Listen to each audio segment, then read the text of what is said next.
My earliest trauma memory is ironically in crash. And the worst part is when I did speak up, it divided my family.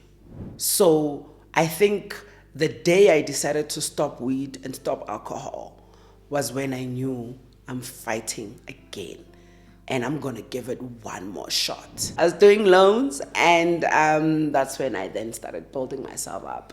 Genies, before we jump into this episode, I just want to take a moment and say thank you to all of you who have joined this growing community. Our channel now has over 100,000 views, and it's all because of you. Your support means the world to me, and each week we continue to grow because of you.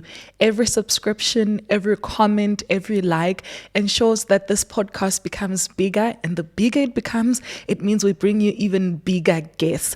We're now on the road to 10,000 subscribers. Please help us get there. If you haven't subscribed yet, what are you waiting for?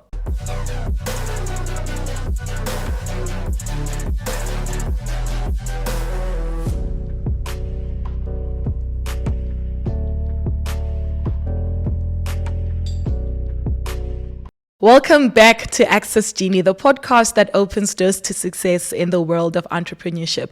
Today's guest has a deep story to share, from a turbulent upbringing, sexual abuse, business failure, to now running her own management company.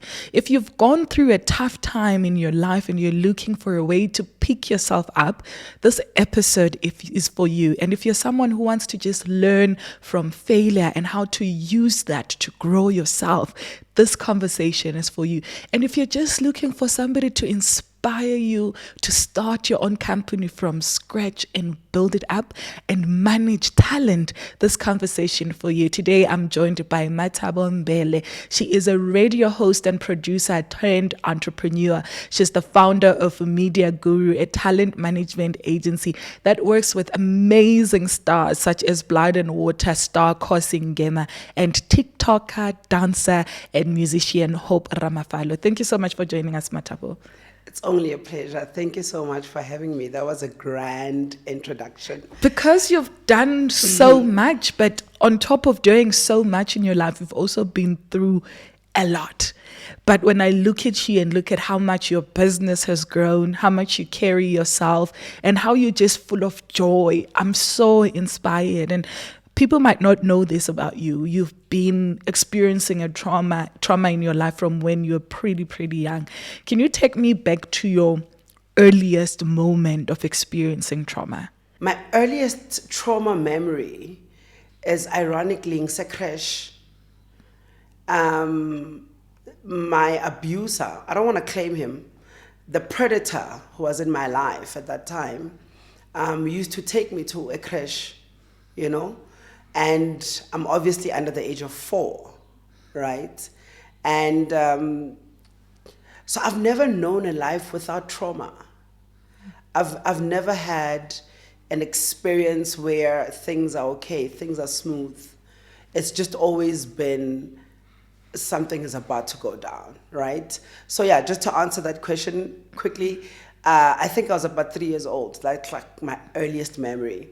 And with the research that I've done, things actually happened at a much younger age to me, but I can only remember from Sangene crash. Yeah. What are those things that were happening to you from even that young age? So unfortunately for me, and like most of us, teenage mom, and she was 16 when she had my brother and 19 when she had me. And, by the time you're 20, only now you want to live your life and. So she'd leave us with our dad. I don't know if it was out of spite, if you're an irresponsible father,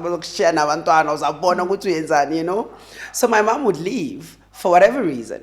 Maybe she went hustling, maybe she went grooving, whatever. And then my dad would leave, right?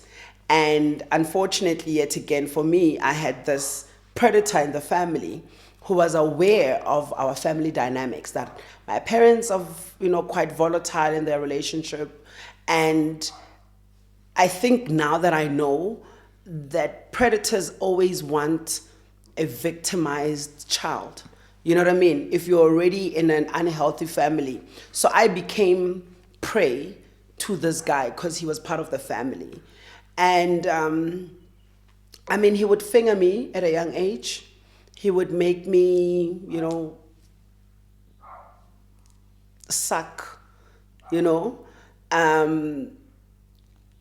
mean, it was so bad that my bladder actually collapsed.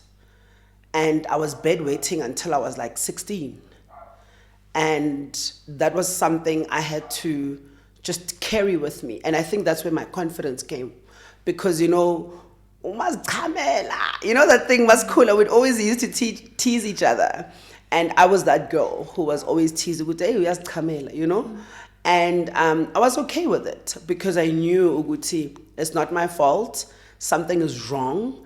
And essentially, you know, from way before I could even remember, already things were not okay, you know. So it got so bad that one day I was watching, there's an old series, now I'm going to expose my age, called Vicious Cycle.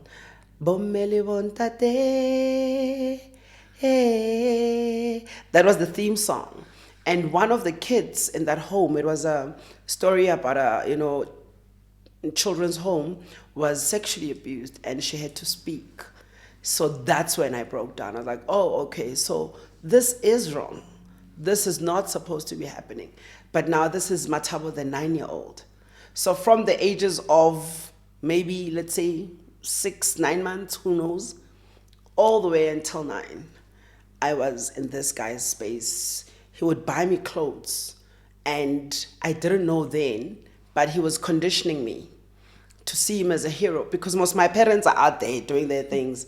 So if he comes with a t-shirt, then it's like uyang tenga or almost silencing me, right?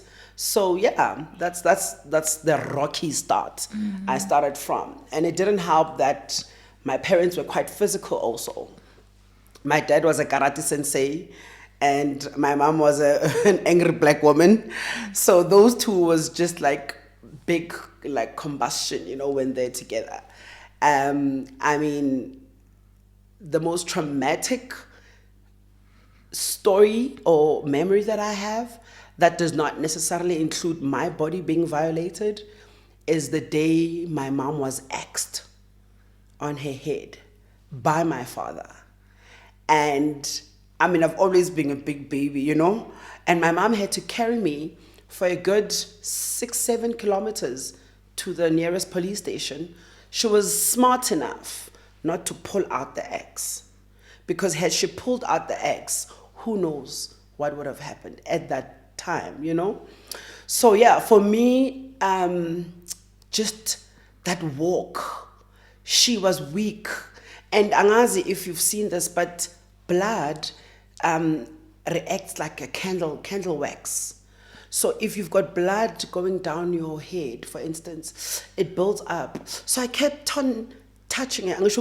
So I kept on feeling, and it just became more and more, and then it conjulates like you know what I mean? And as soon as she got to Habedi police station, which is the local police station where I'm from, she told them what her name was. She wrote down her name, her ID number, my father's name, and who did this to her, and her parents' address. And then boom, she fell down. And that for me was like the first time I realized that, damn, this woman is strong. Like she conditioned her brain. Do you understand? Goods, you are not gonna fail me. We are gonna walk. Oh, why am I crying? Shucks. Yeah, she conditioned herself. Sorry guys. That I'm not gonna fall a minute earlier until I get to the police station.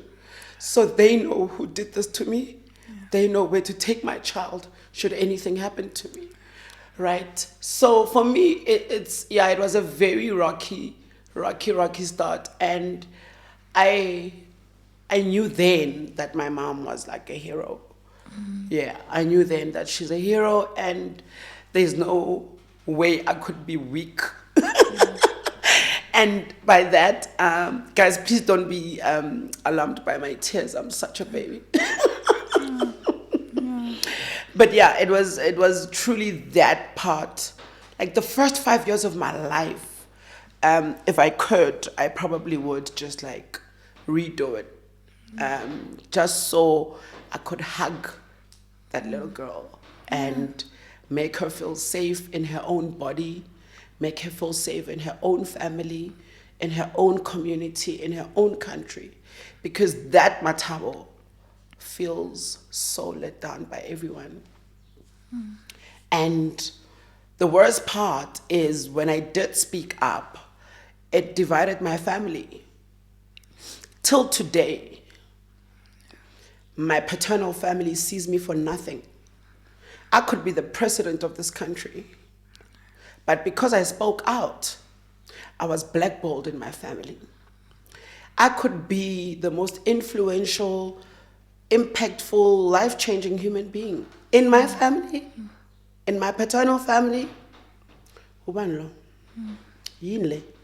They just see me as an attention-seeking child. And I said, who would want to lie about such? Ukuthi bengisifebe somuntu at the age of 3. Why would I lie? Why? Why would ngiqhamela ingubo? How is that an act? And how good or am I of an actress that I would, thank you, baby. You see, this is another part of my life. I cry and I wipe my own tears, move on. I just don't want to ruin my face. So yeah, man, that's just like, a synopsis of this traumatic start into life. And the messed up part is that psychology says the first 7 years of someone's life is where their perception and worldly view starts. And to have had mine start like that, I was like, there's no way. There's absolutely no way, Yeah. And you talk about how this divided your family heavily. I know that it even broke your relationship with your father. Yeah. That incident with your mom and many incidents thereafter. And you didn't speak to him for 25 years because that relationship just became heavily fractured. How else did all of this impact your relationship specifically with your dad? Let me start with men or friends. I'm terrible at relationships. I've dated, listen, and I only date A-list. I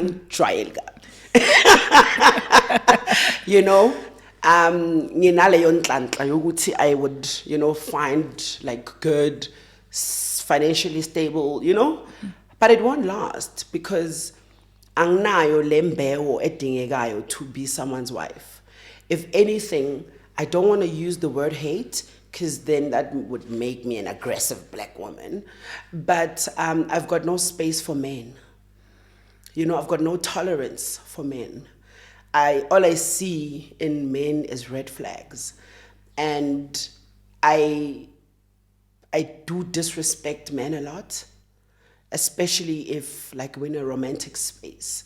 Like once you do something wrong, I am onto you. You know what I mean? And then it all comes out, and which is basically the same thing that happens with the relationship with my father. Because the reason I stayed away from my dad for 25 years is he refused to take accountability for the level of trauma that he exposed me to. I'm not blaming him. I don't want him to be responsible, but I expect him to be accountable, to understand that I failed my daughter when she could not even protect herself. You see, now I could never blame my dad for nothing. I'm a grown woman. But Mathabo, the 3-year-old, Mathabo, the 9-year-old, needed her father. And he never wanted to take accountability. And I hold people accountable. I mean, my ex-boyfriend is a judge. He literally made a joke and laughed the other day. He said, nah, bruh, you're in the wrong profession. You should come be a judge. Let me be the media practitioner, because you hold people in such high regard and you expect people to be accountable. And I said, that's why my life is the way it is. I don't want people who flip-flop. I don't want people who want to hide behind circumstances or who want to hide behind substance. Oh, I was drunk. My friend, I'll slap you. Please, you did what you did in spite of whatever substance you had. So that is what created the big rift with my dad. Because I'm such a communicator. I really am a communicator. So I approached my dad on numerous occasions. Baba, Arbuwe, why no treat a mama so? Why no it's a mama so? Why no shapa mama? You are a whole sensei. You go to China because we are Cheyenne. Matatu zo shayu mama. Endlini. And unfortunately, back in the, in the 90s, in the 80s, it was considered sexy or cool. You know, but the level at which my dad did it at was too much. And the worst part is my mom was an adopted kid. So really my mom had no one. So you are now stuck with this man who you've got 2 babies with, and every second argument, because my mom was super hot. Yeah. Shout out to my momsy. My mom was hot and seller. You are muhle kanjani? Oh, uyenza kancane. Hayi mama mbeka ishisa baba. Cheapy. I cheap bona. So he was very insecure, you know? And with all of that, my dad just never wanted to take accountability. And I think his biggest fear was that I was blaming him, especially for the sexual abuse stuff. I just wanted him to say, Mathabos, I'm sorry. I'm sorry I was not there. I'm sorry I didn't see the signs. I'm sorry you had to go through that. That's all I wanted to hear from my dad for a very long time. And, you know, when you don't get the sorries, you then self-soothe. And so for 25 years, I self-soothed. And with God's grace, I've always been ambitious. So by the time I was 19, I'm already on national TV, I'm already modeling, I'm already on radio. And then, what does he do? Comes from the cracks. That's my daughter. And you're just like, no, you are not going to claim me, you know? But again, the child in me, the parent pleaser in me, went back and said, Baba, let's sit down. And then the problem becomes when dad has a new woman, a new wife. And now your home is truly no longer your home. It's just a house you can use as an address. But the biggest rift with my dad and I was just the inability to be accountable as a parent, to say, you know what? Yeah, I let you guys down, you know, because I do have an older brother. And him and I actually had a sympathy trauma bond. Now when I used to pee on myself, he would do number 2 on himself. And I mean, why is an 8-year-old doing a number 2 on himself? This child is traumatized.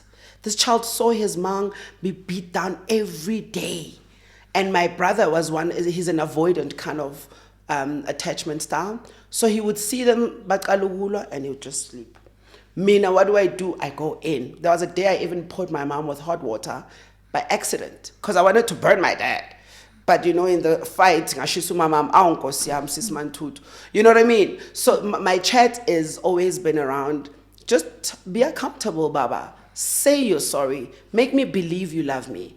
Because then that created the, I'm crying again. That created the unlovable thought. If my own father couldn't love me, who would love me? You know? Yeah. And fortunately for me, I learned to love myself. And that's why I'm saying self-soothing then comes from like long periods of neglect. So I learned to be my own friend. Scrapbooking was a thing when we were growing up. So I'd scrapbook a lot. I'd write songs about how I want to grow up because I figured growing up must be so dope if being a child is so terrible, And I guess for me, the biggest issue with the relationship with my dad and how it came to be strained for this long is that he just refused to hear me and see me and support me the way I needed it. Kungcono mawulimele uqhwala, because then we know we must open the door for you. Or mawulimele uqhuka, we know ukuthi we must help you. But mawulimele ngaphakathi, ulimele engcondweni, no one can help you, not even those who claim to love you. And for me, that's how I stayed away from Dad. And the worst part, there's so many worst parts at this point, was him assuming ukuthi when he dies, then we'll inherit a house from him. And I was like, I'm not that kind of a child. I don't want your inheritance. I just want your support. Ask me who I'm dating. Ask me what I'm doing. For a media practitioner, our parents don't know what we're doing. Yeah, I see you on TV, but I was saying TV, I heard you on radio, I was saying radio, and I'm like, yeah, engage me, ask me questions. But because his wife had other children that she came with from her previous marriage, then those children became the priority. They were taken to college, I wasn't. Even namanje, like as soon as, as recent as last week, my dad made a joke about me. I was the butt of the joke to his wife and the children. So I'm cool with my dad, but until they are in the building, then I'm a zero. So namanje, it's not that I'm cool with my dad. It's just that now I'm older and I'm just like, this guy's suffering, because there's no way you could be so oblivious to the damage you've done. You abused my mom. You abused us. I'm now almost 40 and I'm still crying over daddy issues. So I'm just like, nah, bruh, I'll stay away from you. I'll give you your space. You're toxic. And I then learned Tugana. My brand has always been joy and just like being happy and being empathetic and compassionate. But when it comes to my dad, then I learned Tugana, because I figured Meling evoke something. I understand. And that's always has now been his chat with no Mathabo Mbele young too. But it didn't start there. I started doing that after I realized he's dense. This was a thick wall, and in order for me to get through to him, I must match his level of crazy. Yeah. And my dad would probably tell people, no, uyadelela. And I'm like, yeah, vele kwenza kanjalo. Ubaba umntana okhula ngana baba, uyadelela vele. Yeah. And the structuring of the relationship with your dad caused issues, like you mentioned, in relationships as 100%. Well. So much that you once even almost ended a man's life with your bare hands. How do you know this, woman? Listen, research. Which hands? These hands? Girl, don't lie. Yeah. Ansela, when are we doing Ansela, do you pay people to be in the streets? We research. We wouldn't be doing our job if we don't research. We would. Oh shucks, yeah. It goes back to the very core of me feeling unsafe, even in my own body, and that incident was a weird one. Because I wasn't even fighting my battle. It wasn't like a romantic partner. Yeah, so he's a guy from Ikaslam, and I had just inherited a house from my grandmother. So by default, I have to move away from the city and go home just to respect the gift and, renovate and make it a home. And, so now I'm home. And, hey, Ansel, when I was Klalo, this guy starts doing drugs, right? Police come, he burns down the house, he used to rape his grandmother. He's now stealing from his tenants. So he's just a nuisance, right? Oh, me, I'm in my kitchen, I'm making breakfast for my dog and my sister. He's a location game. I'm like, Vimba! Vimba! I tell my sister, I'm like, dog, deal with this. You know me. I move from 0 to 100, which is why I refuse to be upset or annoyed or angry, because now I know, Uguti, koninte khona. And the lento leyo is not me. It's all this pent up trauma and anger and unresolved issues. So this guy, long story short, he then, bamba, keep it TV when, wa rape go kwakho. Hey, wano sila we. Yeah, all I had to hear was wa rape go kwakho.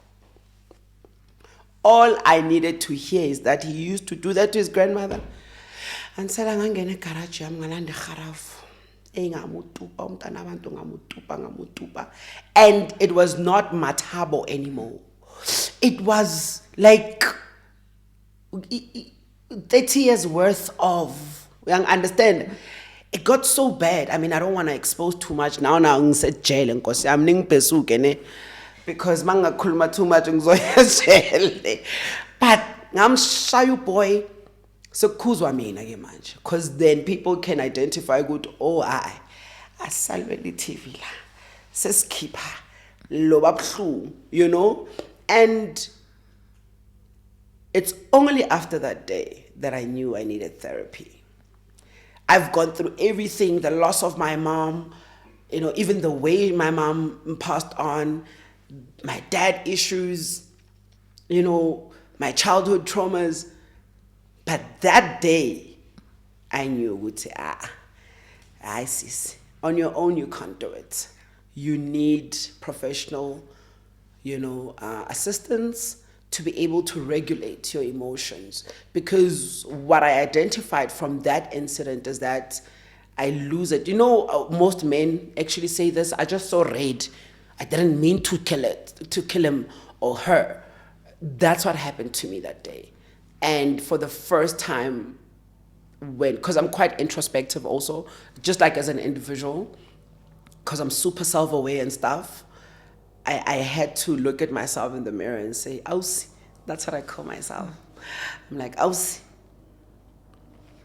now you've reached Park Station, you want to offload everything and start afresh. Yeah. So that incident actually also changed my life. Because the worst part is how I convinced myself to right at jail and lose weight. Imagine who says that? And I'm scared good vele uzongivuleli case because on site I went in hard, something I've never ever imagined I could do. Mm-hmm. So with that, I learned to truly seek professional help. Yeah. And stop throwing hands. Stop throwing it. And these things also are very generational, right?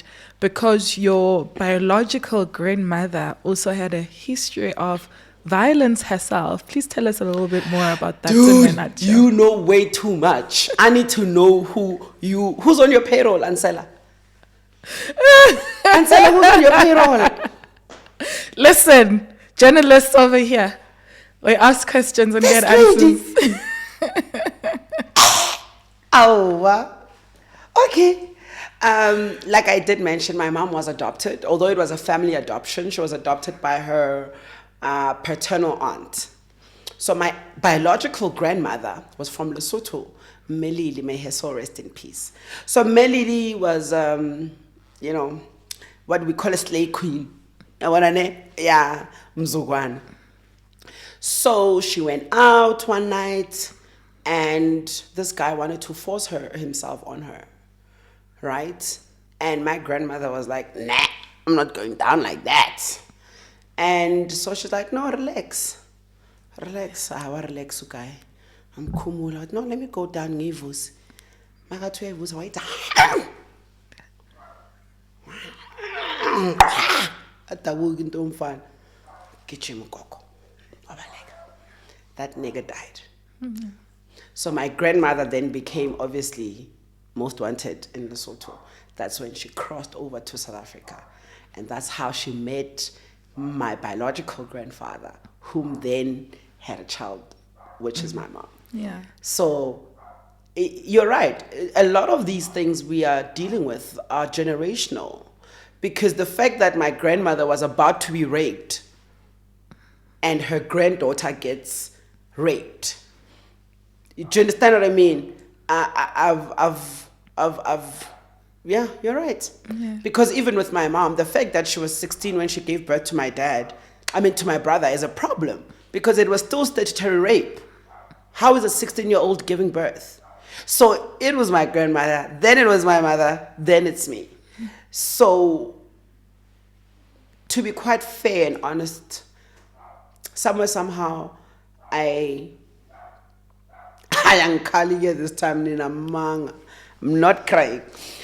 I do console myself with as in maybe it's a good thing I don't have children because then my children are gonna get into this nonsense until or maybe if I can break these generational curses because you don't know until you know, right? And it's a very sore point for me to be my age and not have biological children. But also the damage that was done in my reproductive system is so bad that I might just have to do in vitro or adopt even because, for that long, it really, really did mess me up. So sometimes I feel the generational curses are there, but you just need to identify them. And I think I have, and hopefully they'll end with me. Yeah, they end with you. And, you speak about your mother so beautifully, about, the kind of woman she was and the love that she had. And I know the way in which she passed was also another traumatic experience for you, in the way in which she left you and left you so young. What did that do to you? Maybe if you can share a little bit as well on how she passed. Yeah, Ausman Tut. Yo, bruh. Like after everything she went through, she then got an opportunity to work for the NIA, which is like the South African equivalent to the CIA, secret society, and we then relocated to Pretoria. And she started her job in November, and she passed 10 years later in November. The irony is, it was on the day she was being honored for 10 years service. And for me, I guess because it was a secret society, she couldn't really share a lot. But I recall my mom going away for long periods of time. Abuya, shile, awondile. You're like, mama, you were gone for 3 weeks and now you're so skinny and dark. What's going on? Right, so I'm saying, how mama? I'm saying because when I was officing, like, So later I learned that my mom was actually in surveillance. And in surveillance, it's very dangerous. Your cover can get blown. I remember sometimes my mom would be a maid in a premier's house or in a minister's house, should be an undercover, spy, just obviously for intel, whatever they were working on. And we were too young to get it. But she did warn us to say, guys, Mama Utwana Polisa, consider me as, a cop. I could go to work, get shot and not come back. But we were too young. And because we had never lost anyone so close, we never grasped what that would do or what that means. And she actually passed on from a car accident. And my mom was one of those people, I laugh about it now because it's past, but she had not forgiven white people yet for what happened in the past. So for her to die in the hands of a white woman was just a joke. I'm like, there's no way. It could not have been a black nigga, or anybody should have been driving that other car. So unfortunately, it was at a curve in Davidton in the East End, and this truck had one eye, like in terms of lights, and whoever was driving, that lady was driving, overlapped into my mom's end, and it hit her directly, and she died on the spot. For me, I'm happy for her because I would not have wanted her to suffer unnecessarily. You know, I've seen people who try to fight for someone's life. With my grandfather, my maternal grandfather, he had cancer, prostate cancer. Listen, just to help him.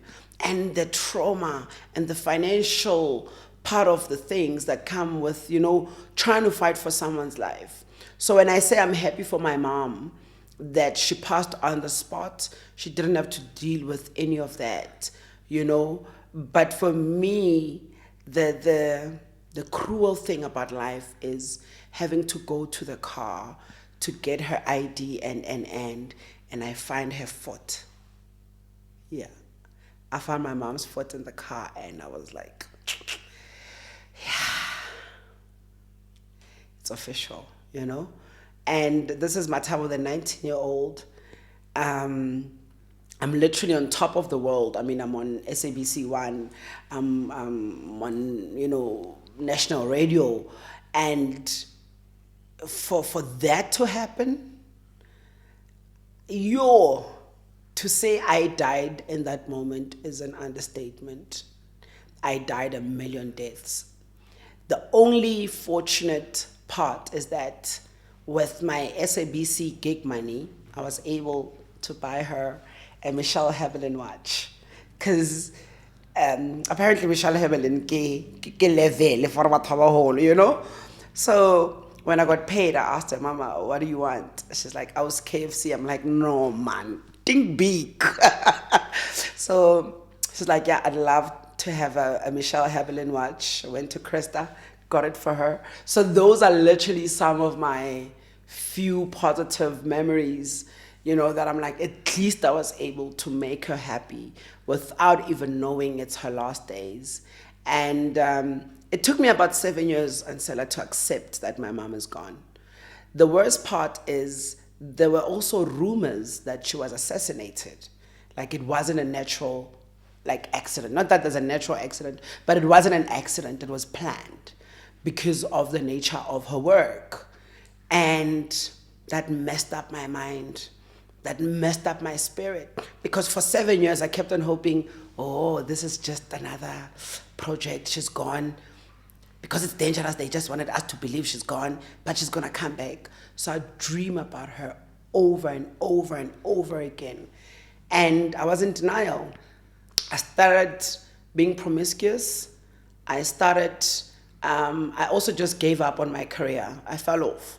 You know, I was that girl, dog, you look shit, isn't black. And so you know, I really let go of everything.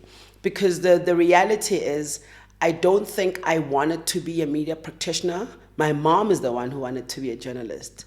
So she was living her life vicariously through me. So without her, now I truly didn't know who I am, you know, and what I want. Yes, I've achieved these little things, but to be quite fair, I never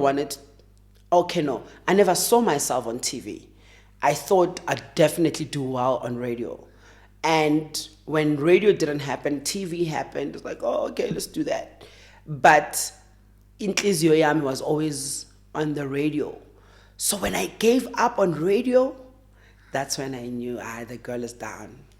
The girl is down. When I stopped sending demos, stopped trying to connect, and that's when I knew, I know the chips are down.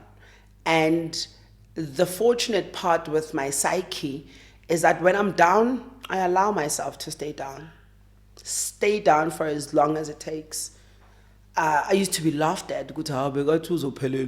Celebrity, sis, wake as long as because you hear these little chatters, even in the family. I said TV now,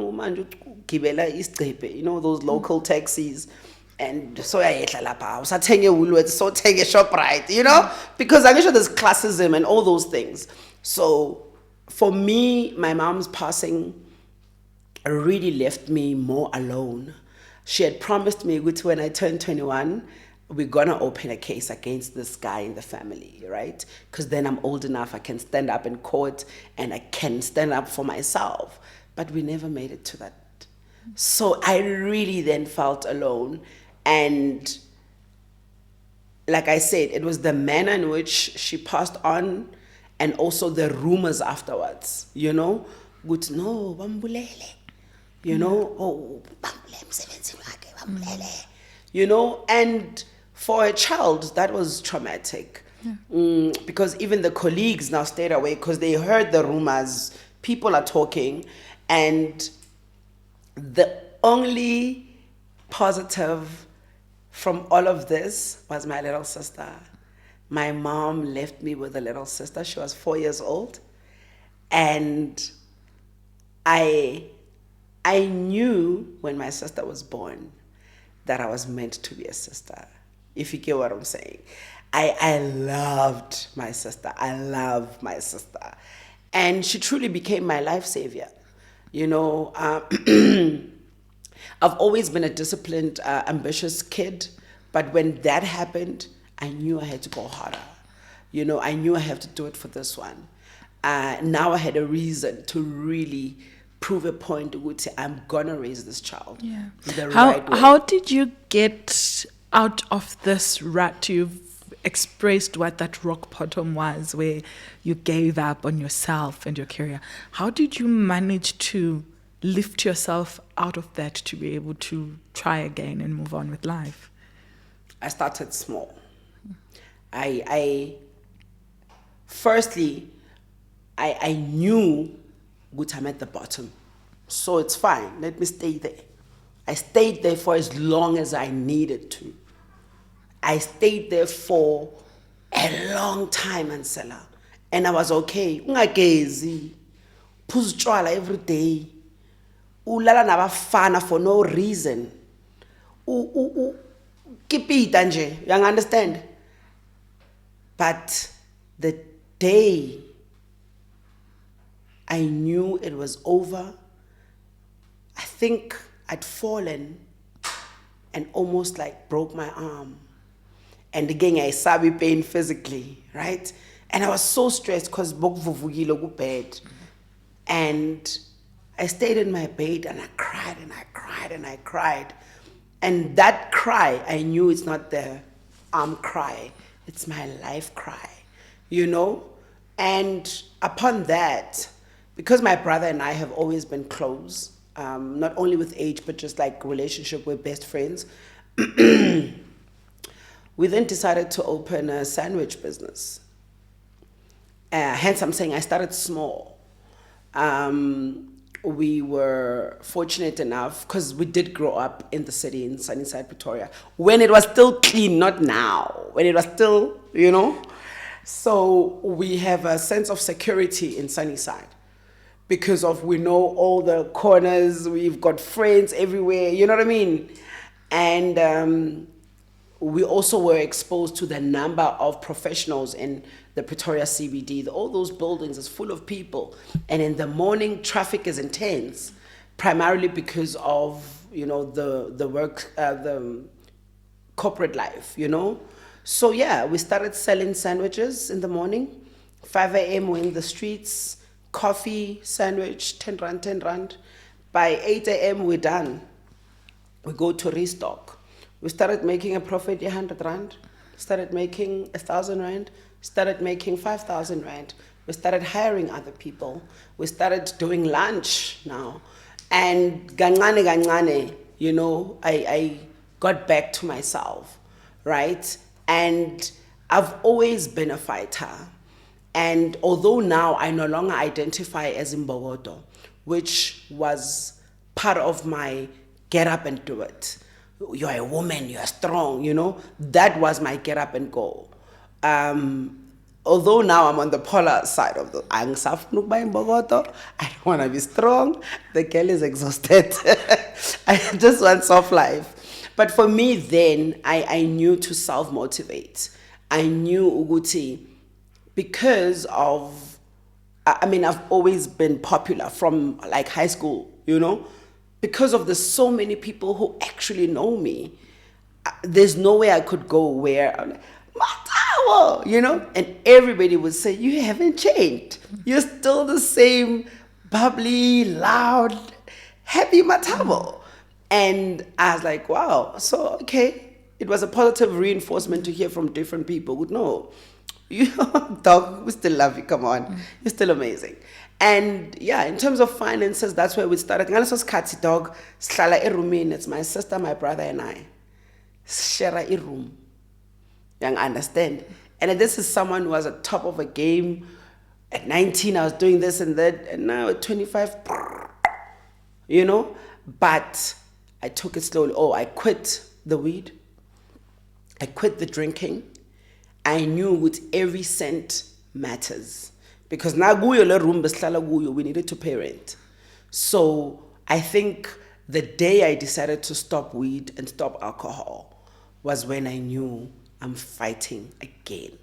And I'm going to give it one more shot. Yeah. And, you know, it was just like subsequent. It was one thing after the other. You know, a domino effect is not always negative. Sometimes it could be a positive domino effect, you know. So it was from the sandwiches, and then I met my mom's ex best friend. It's like how, in spite of everything you've been through, you are happy. And you know, my brother's Tabang, I'm Mathabo. So that's our brand. And we've always been those two kids. Sometimes it's Ngoli late, sometimes, you know what I mean? But for her to see us like that, she's like, no man, give me your numbers. Kanto Sevendela, city of Tshwane, Nested, South Africa. It's like, no, I was like, oh, just data capturing. I got back into the space. I did data capturing for her. Like, oh, okay, cool, no problem. And when that ended, because I mean, it wasn't something permanent. She couldn't give me a job like that. There's a very funny story. I have to give a big shout out to Moses. So I had a friend who actually had a driving school in Sunnyside, Andre. And Andre was the kind of friend that if it was up to him, we could date. But me, I'm seeing my brother, you know? So he's washing his car there. He bought me a black nyana there. And he had taught someone to drive. So the lady he had taught to drive could not drive. Now her boss needed her to drive. So the boss, who is Moses, then comes and calls Andre and says, listen, you taught this lady how to drive. She doesn't know how to drive. I need her to drive. She can't. You come. So I then say, can I come with? All I heard was RTPS and a bike. He wanted to go to RTPS and fetch a bike. I was like, you know. So I got into the car, and because of my personality and my confidence, I thought they were dating, right? So in the midst of a very light argument, it wasn't even an argument, I then say, guys, I also do relationship counseling. So if you guys need a relationship counselor, I'm here. So this guy turns back and says, why would you say that? And I'm like, how relationships, they always need, you know, a third party to assist and mediate. It's like, no, this is my employee, he's not my girlfriend. I'm like, oops, you know? And then he's like, but I like you, what do you do? And I was too embarrassed to tell him, I don't have a job. I was like, no, I'm in between jobs, you know, I'm a media practitioner. That's where I learned practitioner. I'm a media practitioner, but, you know, I studied this, I did that, and it's like, send me your CV. Yeah, I was send me your CV, I'll see what I can do. I thought he was one of those. that guy pulled through for me. He went through my CV, called me into his office, and he said, if I were to give you 200,000 right now, what would you do? I said, yo, 200,000. He's like, go think about it. And I came back to him. I said, I'd like to get into microfinancing. And that was a passion project for me. My mom struggled a lot financially. You know, she was on a standard salary, but you've got 2 teenage children. You're living in the city and you know. So she never got a chance. I mean, Ekaya, we was to pawn a fridge, sitting a foot next month.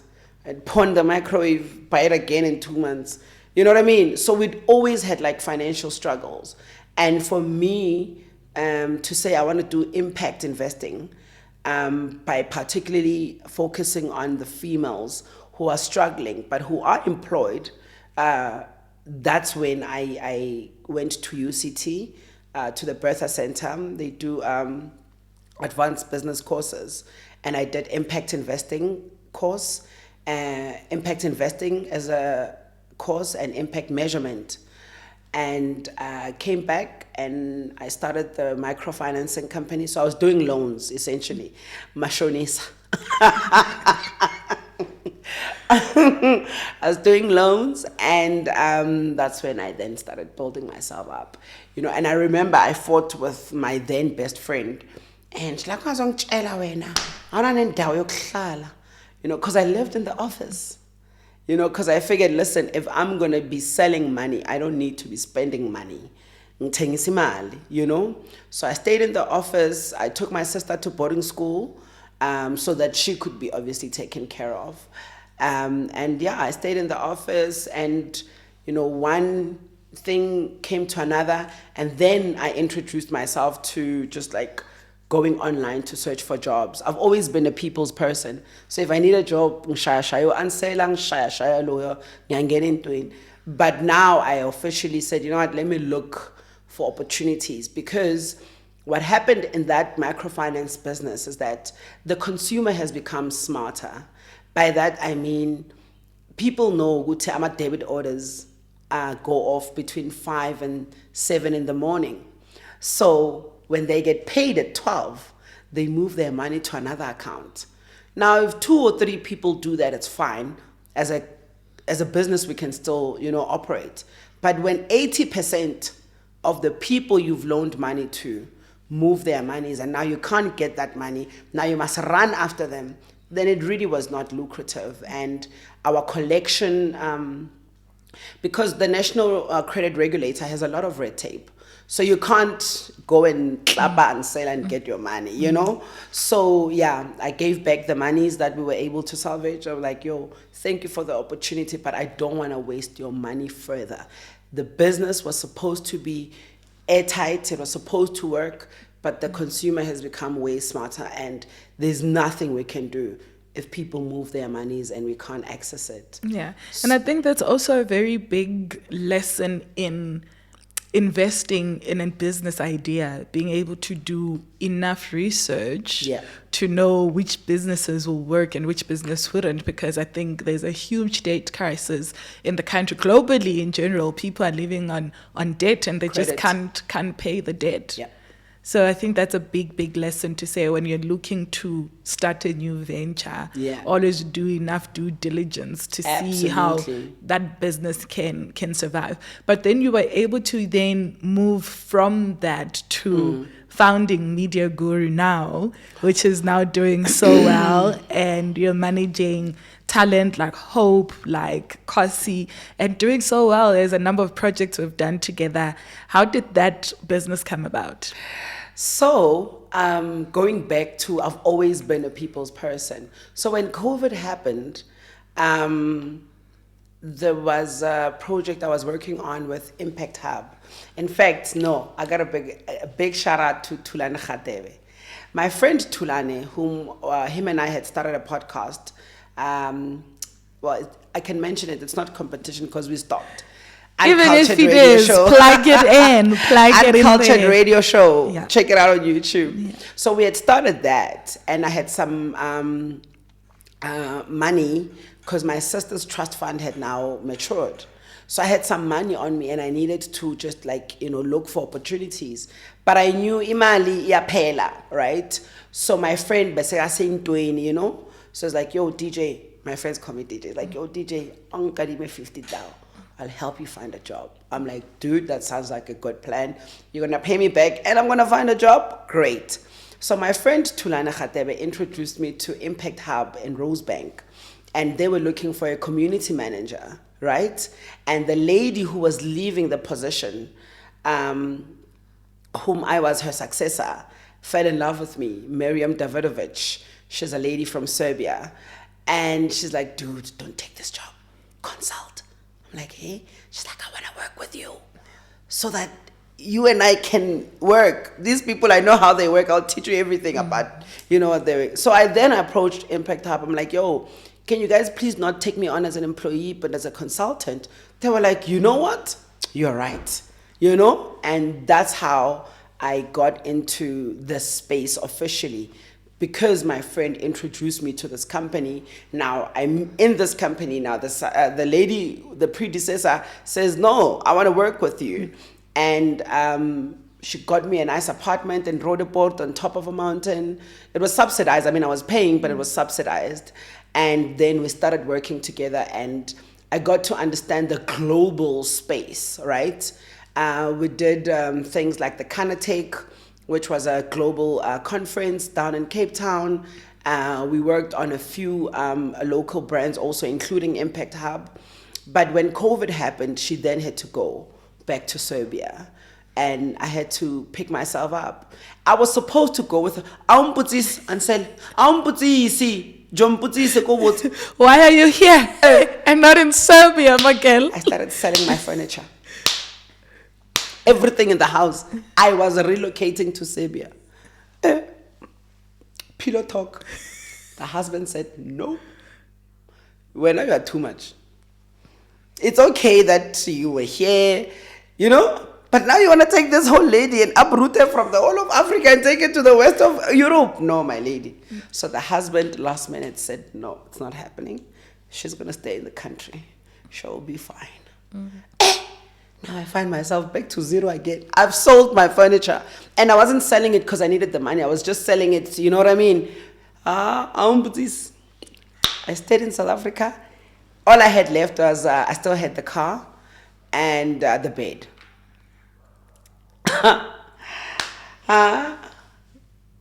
Yeah. My brother gets sick. He's in Limpopo with his girlfriend. So now I leave and I go to my brother. And I didn't know this, but my business partner had children in 3 consecutive years. And I didn't know that if you do that, you can go nuts all. Yeah. So yes, it's good to uglamisa early, but you can't have one pregnancy after another after another. Oh yeah? Yeah, it messes up. So wakula ugel azange sapatale rent. Now I'm not getting my salary because we don't have gigs. It's COVID. And went to my brother for 2 weeks. When I came back, I was evicted. Tried to go to the police, tried to do this, but nobody could help me. I took whatever I could, put it in the car, went back to Springs. My cousin who had just passed away, she's like, no, come stay with me. She's got a family, she's got a big house. She's like, come stay with me, you'll pick yourself up. That's when I started doing online courses. Because remember with COVID, kids were now online. So I hustled, I did online courses for kids. And before I knew it, Black Motion, I'm sure you know Black Motion. So I had done work with them in the past. And their road manager, big up to Nikki. Nikki then calls me. And you know when it's time, Ansela. So I could come to you and ask for a job, you can't help me. But I'm convinced you can because you're so connected. And then here's Nikki, the person I didn't ask. Is like, yo, bruh, there's a new guy who's starting a record company. They're looking for PR. Are you up for it? I'm like, dude, the timing is impeccable. For sure. And I go for the interview. Get to the interview, this guy says to me, listen, the offer I had for you is an embarrassment. Let me go back and review. Because I mean, ngumashaya phela mina dog. I mean, ngumashaya. I had to know it's an embarrassment. I can't even give you that offer. Comes back to me the next day and says, you know what, how much do you want me to pay you? I'm like, that's where I want it. I'm like, I am 34. I'll be happy with 34 thou. It's like, okay, approved. 34 thou. I'm like, wait a minute. John, I send an email. It's nesilungu ke ngiyashaya ke dog. Hayi isilungu ngiyashaya. I'm like, due to the induced nature of this appointment, I need to obviously, because they knew I had already kind of started my agency. So I need to obviously leave my existing clients on a good note. And some of them had paid in advance. So I'm like, yo, I need an advance of 50K so I can pay off my clients. Youngin. I'm like,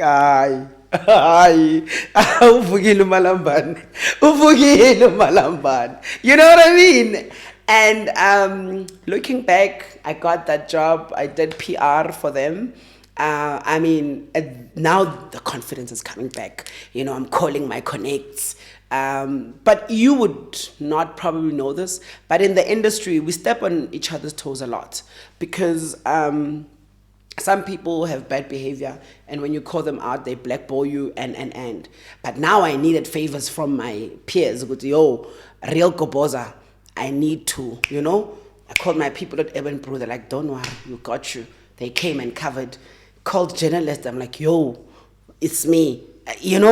My event was successful, right? The launch, rather, of the record company. And that's then how I met Hope and Tlochi.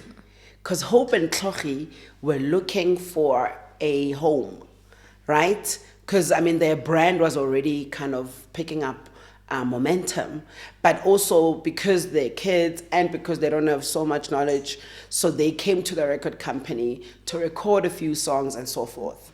And that's when we formed a relationship. So when the demise of the record company happened, because it was badly managed, and it's a long story. It was badly managed. Within 6 months, it went down. And I had formed a bond with the twins, Hope and Tlochi. And they're like, yo, mama, can you manage us? I was like, you know what? Yes, I'll do it. We had just done an MTN campaign. I'd never done a campaign before in Sela, ever. But I nailed it. Client immediately approved, post. And without knowing it, sometimes client will be difficult and say, nah, we don't like that concept. Nah, we don't like that. Everything I did, they're like, approve. I just took travel bag, took a yellow spray paint. How was it? It was just a simple concept, like for social media campaign. And that's when I knew I'm in the right space. Started doing more social media campaigns, started doing more brand work, started touching base with those, hey, it's me, the Sibu Mabenas of this world. She also just inspired me a lot. Farah Fortune, High Press, Mel, those are the people I then reached out to say, yo, I want to be in your space. Can you assist me? She's actually one of the ladies who's like, yo, brah, you know everybody and everybody knows you. And that's all you need to be a great PR practitioner. So run with it. You are the perfect PR person. So Media Guru 247 was actually a name I came up with when I was 13. Remember I told you I failed grade 8, ne? So when I failed grade 8, I knew I had to prove a point to my mom. Mama, I'm not stupid. I'm smart. It's just that Linda was young vurvai, And I then did a whole business plan for my mom. This is my, production house. That's what I called it. I wanted to have a production house so I can shoot this and do that and do that. Everything you're doing actually was in my business plan. Stop stealing my notes. So essentially that's then how God showed up. And when God shows up, He shows off, you know? all the time. All the time. And with the success of working with the House of H&H, then I got the likes of Kosi. Who on earth lands a Kosi, bruh? Who lands a Kosi? Yeah. And I think that's also a testament to, if you've gone through so much in your life, there comes a point where you go through a journey of healing and understanding. Because imagine had all of these people landed on your lap when you hadn't dealt with anger issues, with trauma, with the pain, you'd have lost them, and you could have even lost your reputation in the Yep. industry. So sometimes the things that you go through and that period of waiting is preparing you for what God has in store for you. So he knew that you are going to start this company that's going to thrive. And the idea was given to you when you were even young and in high school. But then it just needed you to be ready for it to be able to run it properly. So what do you think is making the company successful today?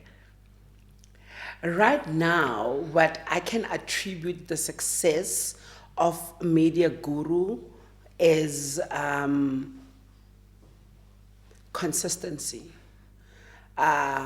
We've been consistent, and I always teach all my talents that there's no better client than a return client, because it means you did a good job, you know, or a referral. And the past 24 months, we've been working with the return clients and referrals. And that has made us who we are. As an agency, I'm definitely still looking to, you know, scale up and truly employ more people and, you know, but in terms of the work we've done so far, it's the consistency. We stay on top of our game. If I tell you, when we made this appointment for this chat, I said, oh, no, it's fine. I'll have time to go. Where did I groom Muzola 7? Look at this nail. Look at this nail. I don't even have time to self-groom, you know? So in essence, it's truly just being hungry enough.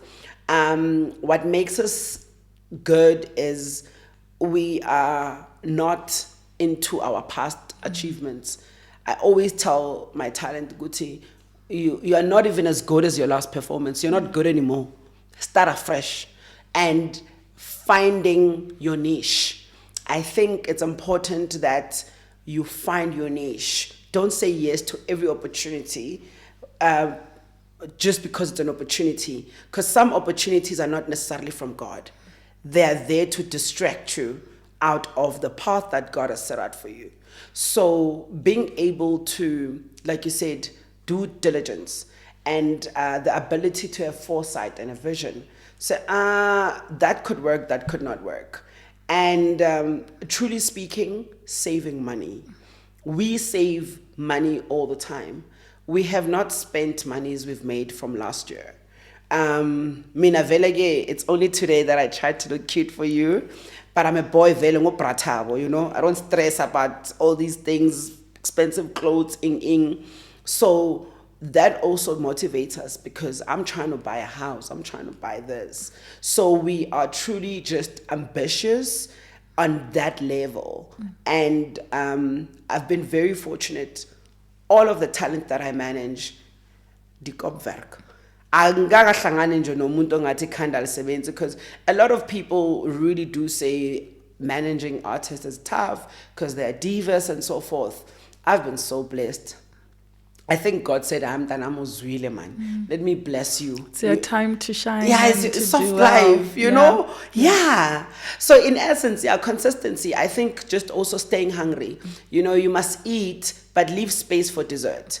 You know, so that's where we are. We're eating, but we're still leaving space because we know there's more to be done. Yeah. And the ability to truly make authentic connections. A lot of people are quite fetishious in this industry. Everything is at face value. People don't really care for you. People don't even pray for each other. You know what I mean? And that for me has become my brand consciously. I want people to know that I'm synonymous with joy and, you know, sisterhood and, embracing other women. Because I'm a daughter, Yeah. And that's really, really beautiful. And I think your journey to be able to do what you are doing now, despite everything you have been through, is really a blueprint to say it's possible. Things can happen in life and happen to you, but you can turn that around only if you want to turn that around. So when we finish off this podcast, we like to play what we call Fast Five. Okay. So it's 5 questions that I ask you that you need to answer in one sentence or a phrase, or even better, one word. They go really quickly. Are you ready? Gotcha. Okay. All right, cool. So question 1, given all that you've been through in your life and in your journey, what are you most proud of? I'm most proud of my empathetic, compassionate ways. I'm still able to be empathetic. I didn't let life harden my heart. Yeah.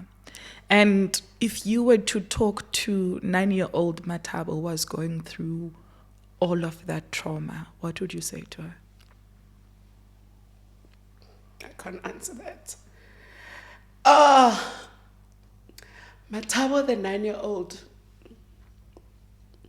Hi, Uncle Lisa, when Ansela. I just gave that girl a hug and a meal, man. And just a bed and a sense of safety. I think that girl just needed to be safe. Yeah, just give her a bath, a meal, and a blanket, just so she could feel safe. Yeah. And if your mom were here, what do you think would be the first thing you would say to her?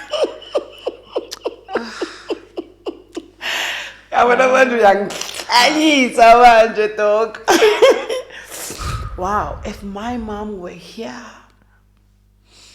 I'd say, Mom, I've been waiting. I knew you were not dead. Yeah, I think that's what I'd say. I'm like, I knew it when I was paid, Mama. Mama, yeah, I think I just celebrate the fact that I've always known I'll see her again, because that's what kept me going. And when I was in that denial, because I was in denial for 7 years, that's what also kept me going with Nozo Buya, man. She's just a way in work. So I think I'd say I knew it. I knew it, yeah. And my prayer is that, you and your dad find a way back to each other. We're not doing that. I think God can create miracles and allow such opportunities to happen. And if that were to happen and he says, listen, I know I've been wrong and I really want us to talk and try again from an honest space, what would the first thing you say to him be? Sorry, I'm not ready. I don't want that. I've given him so many chances. I gave my dad so many chances to prove to me that he cares, that he loves me. So right now, this Mathabo, nah. I angakafiki lapho grade 9 loyo. Mina ngo grade 2. Yeah. Let's talk to the Mathabo that's sitting with me right now. Yeah. What is it after this conversation and all of this reflection that we've done that you want to say to yourself? Wow. See, now that I love. What I would say to myself right now. Yeah. Say it to yourself right now. Well done, Mathabo. Yeah. I'm proud of you, Mathabo. Your resilience was not in vain. The pains, the traumas, the disregard, the rejection was not in vain. And you have proven to yourself that you're worth it. And self-mastery for me has always been a thing. I've been attracted to that for a while. And I'd be happy to say you've mastered yourself. Yeah. And what is it? What the world says, I have mastered Mathabo. Yeah. I know how to take care of Mathabo. I know what Mathabo needs. So Congrats, sis Mathabo. And you know, from me, I also run a PR company. I see how you're running your business. So for every business person who's ever had the privilege to work with you, I'll say this on their behalf. You are incredible. You are such a light to work with. You answer the phone. You're so bubbly and so open and so driven. I see how much you want to see your talent win. And I know that what you're building is going to grow. And every single thing you've been through was not in vain. I know it was painful. I know it was hard. I know that there were other ways in which God could have done it and blessed your life. But for some reason, he chose for it to be this way. And let me tell you, that's your superpower, because that's your story that nobody can ever take from you. And I see you every day use that to fuel you, to build not just yourself. And with everything you've been through, something I find so immaculate about you is that you're not building for yourself. Every time we talk, it's, oh, my talent. Oh, Ansela, Kosi this, Kahi this, Hope this. Oh, every time. And I've never heard, oh, Ansela, me. It's always for you being in service. And that's such a beautiful thing. The things that happen to you have not taken away who you are. You have still built and became somebody who is so compassionate and has a lot of empathy.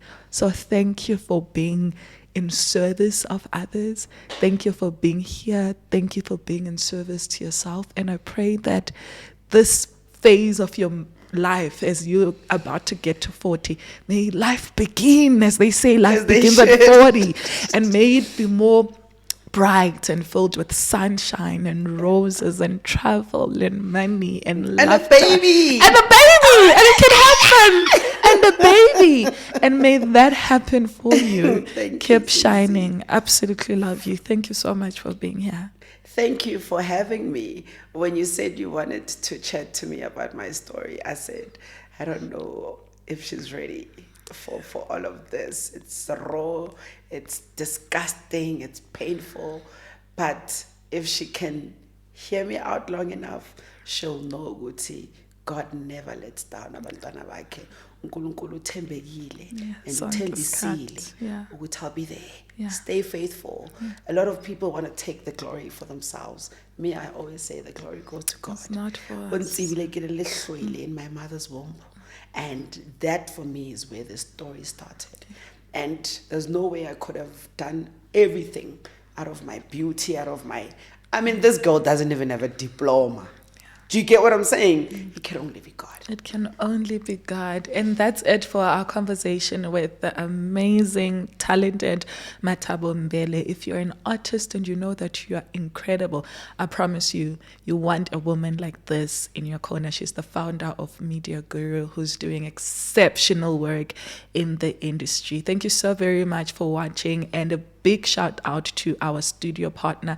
Listen, this place where we film from is incredibly beautiful. Please come check it out.